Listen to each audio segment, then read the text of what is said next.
വെണ്ടയ്ക്ക മെഴുക്ക് പുരട്ടി.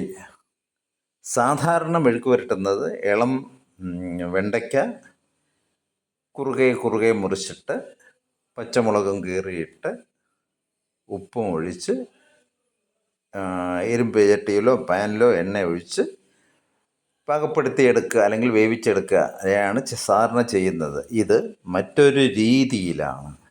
ഇതിന് വേറൊരു പ്രത്യേകതയും കൂടിയുണ്ട്. അതായത് മുറ്റിയ വെണ്ടയ്ക്കയും ഇങ്ങനെ മെഴുക്ക് പുരട്ടി എടുക്കാം. വെണ്ടയ്ക്ക ചിത്രത്തിൽ കാണുന്നത് പോലെ നെടുകെ മുറിക്കുക. നെടുകെ മുറിച്ചിട്ട് അതിന് വീണ്ടും നെടുകെ മുറിക്കുക. ചിത്രത്തിൽ കാണുന്നത് പോലെ മുറിച്ചിട്ട ശേഷം അല്പം മഞ്ഞൾപ്പൊടി, അല്പം മുളക് പൊടി, 1/4 ടീസ്പൂൺ മല്ലിപ്പൊടി ഇവ ചേർത്ത് ഇരുമ്പ് ചട്ടിയിലിട്ട് എണ്ണയൊഴിച്ച് ഉപ്പും ചേർത്ത് നല്ലവണ്ണം ഇളക്കുക. ഇനി വേറൊരു ഈ രീതിയിൽ പാകപ്പെടുത്തി എടുത്താൽ ഒരു രുചിയാണ്. ഇനി രുചി കൂടുതൽ വേണമെന്ന് ആഗ്രഹമുള്ളവർ അല്പം ചിക്കൻ മസാല ചേർത്താൽ വേറൊരു രുചി കിട്ടും.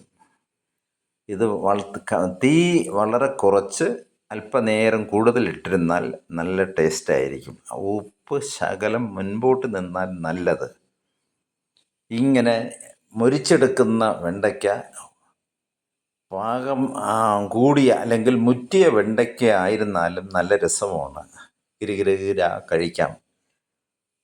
അങ്ങനെ വളരെ ടേസ്റ്റിയായ ഒരു മെഴുക്ക് പുരട്ടിയാണ്. എളുപ്പം ഉണ്ടാക്കാൻ പറ്റുന്നതുമാണ്.